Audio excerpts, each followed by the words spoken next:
¿Sabías que la mera persuasión intelectual no salva a nadie? La fe salvadora se produce mediante el poder del Espíritu Santo que cambia el corazón cuando el Evangelio es proclamado. Hoy estamos en nuestro día 189 de nuestro plan de estudio, leyendo el Nuevo Testamento y Salmos en un año.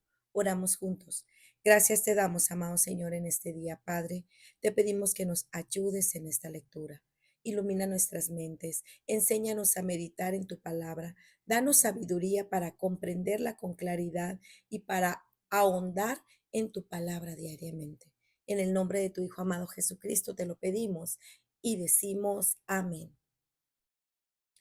Primera de Corintios 2. Predicando a Cristo crucificado. Por eso, cuando fui a ustedes, hermanos, proclamándoles el testimonio de Dios, no fui con superioridad de palabra o de sabiduría, porque nada me propuse saber entre ustedes excepto a Jesucristo y este crucificado. Estuve entre ustedes con debilidad y con temor y mucho temblor.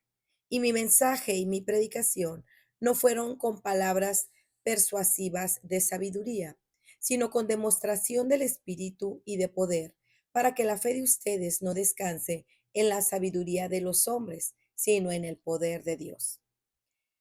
La revelación por el Espíritu de Dios. Sin embargo, hablamos sabiduría entre los que han alcanzado madurez, pero una sabiduría no de este siglo, ni de los gobernantes de este siglo que van desapareciendo, sino que hablamos sabiduría de Dios en misterio, la sabiduría oculta que desde antes de los siglos Dios predestinó para nuestra gloria. Esta sabiduría que ninguno de los gobernantes de este siglo ha entendido, porque si la hubieran entendido, no habrían crucificado al Señor de gloria, sino como está escrito, cosas que ojo no vio, ni oído oyó, ni han entrado al corazón del hombre, son las cosas que Dios ha preparado para los que lo aman. Pero Dios nos la reveló por medio del Espíritu, porque el Espíritu todo escudriña, aún las profundidades de Dios. Porque entre los hombres, ¿quién conoce los pensamientos de un hombre, sino el Espíritu del hombre que está en él? Asimismo, nadie conoce los pensamientos de Dios, sino el Espíritu de Dios. Y nosotros hemos recibido no el espíritu del mundo, sino el espíritu que viene de Dios, para que conozcamos lo que Dios nos ha dado gratuitamente, de lo cual también hablamos, no con palabras enseñadas por sabiduría humana, sino con las enseñadas por el Espíritu, combinando pensamientos espirituales con palabras espirituales. Pero el hombre natural no acepta las cosas del Espíritu de Dios, porque para él son necedad y no las puede entender porque son cosas que se disciernen espiritualmente. En cambio, el que es espiritual juzga todas las cosas, pero él no es juzgado por nadie, porque ¿quién ha conocido la mente del Señor para que lo instruya? Pero nosotros tenemos la mente de Cristo. Para reflexionar. Pablo continúa respondiendo a la tendencia de los corintios a exaltar la sabiduría humana, recordándoles que cuando les predicó no se apoyó en su preparación, experiencia o elocuencia, sino en el poder del Espíritu de Dios. Él les recuerda a los corintios que no llegó con una actitud de superioridad, con su currículum en la mano que decía que había sido circuncidado al octavo día, del linaje de Israel, fariseo, irreprensible de acuerdo a la ley. Tampoco usó palabras que manipularan a la iglesia, aunque él poseía una elocuencia al haber sido educado en la ley a los pies del rabino más conocido de su tiempo, Gamaliel. El apóstol tampoco usó la experiencia de su encuentro con Cristo para causar un impacto emocional, aunque el mismo Jesús se le había aparecido y hablado personalmente. Él reconocía que había estado con ellos con debilidad, temblor y temor de Dios.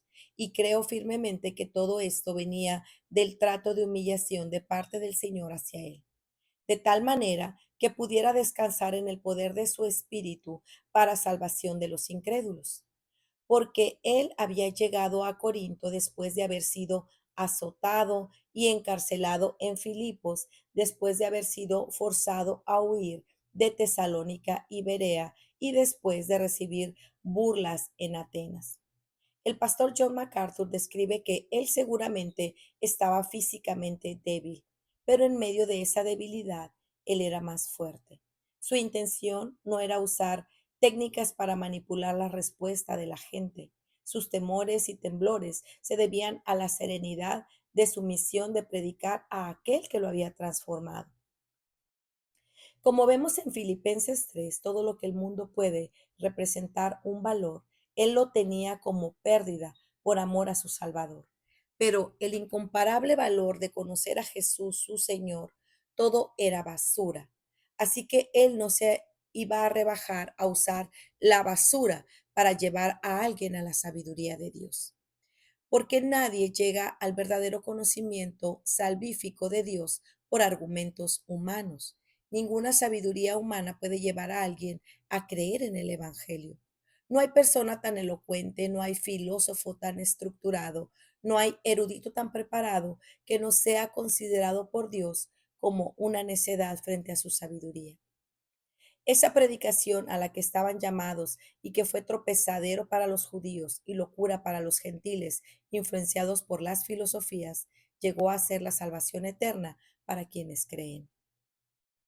Ni siquiera los gobernantes más sabios de su tiempo lograron reconocer quién era Cristo. Por el contrario, lo crucificaron. Crucificaron al Señor de gloria, a aquel a quien le pertenece todo el honor y la magnificencia, porque el hombre natural no puede entender las cosas espirituales.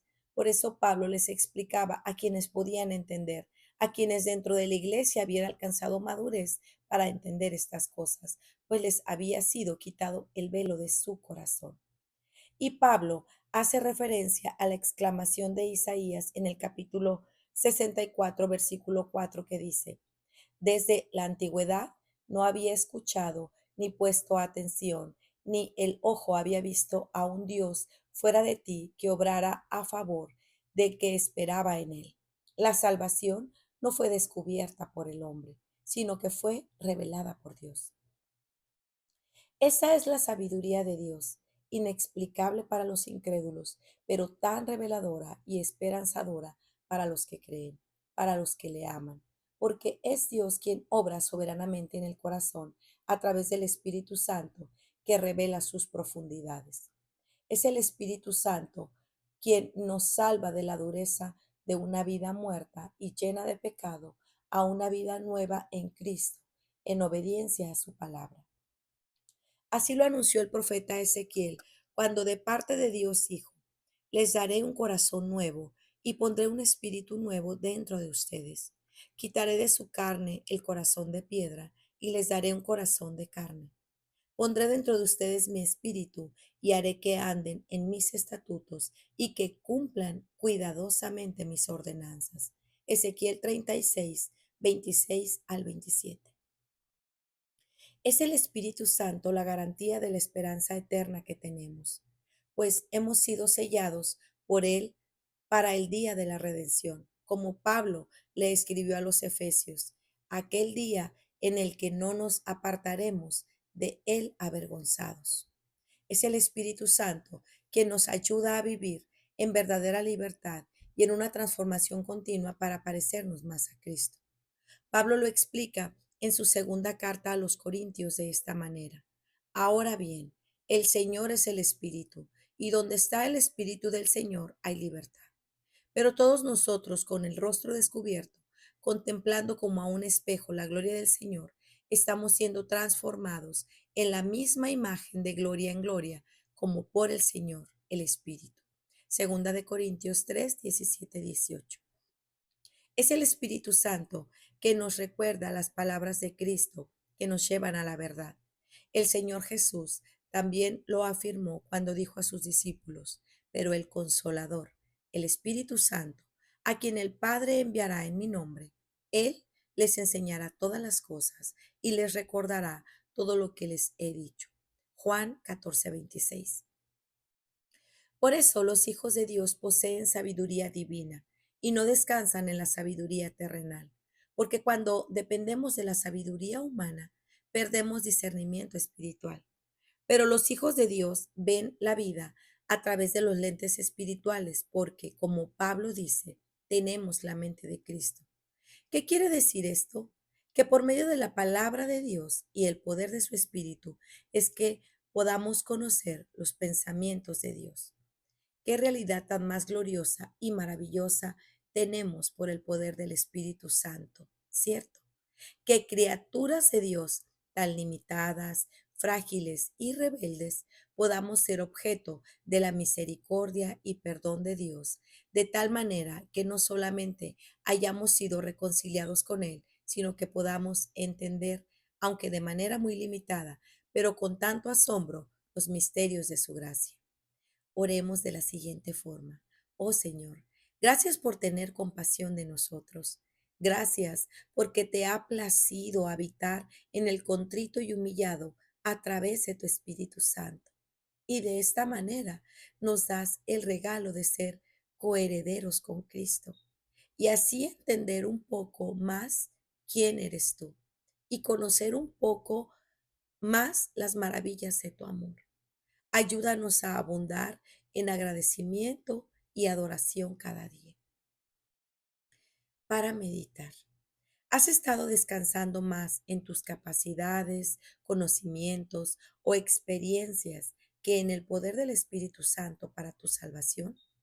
¿Buscas depender del Espíritu Santo para vivir con un corazón firme en la esperanza eterna, para vivir en libertad y en continua transformación de tu vida? Tu caminar con el Señor está alumbrado por una visión espiritual, por la mente de Cristo, o se ve oscurecido por tu sabiduría personal y terrenal. Mucho que pensar, ¿cierto? Pues muy bien, amigos, este ha sido nuestro día 189. Nos vemos el día de mañana. Que el Señor les bendiga grandemente. Hasta pronto. Bendiciones.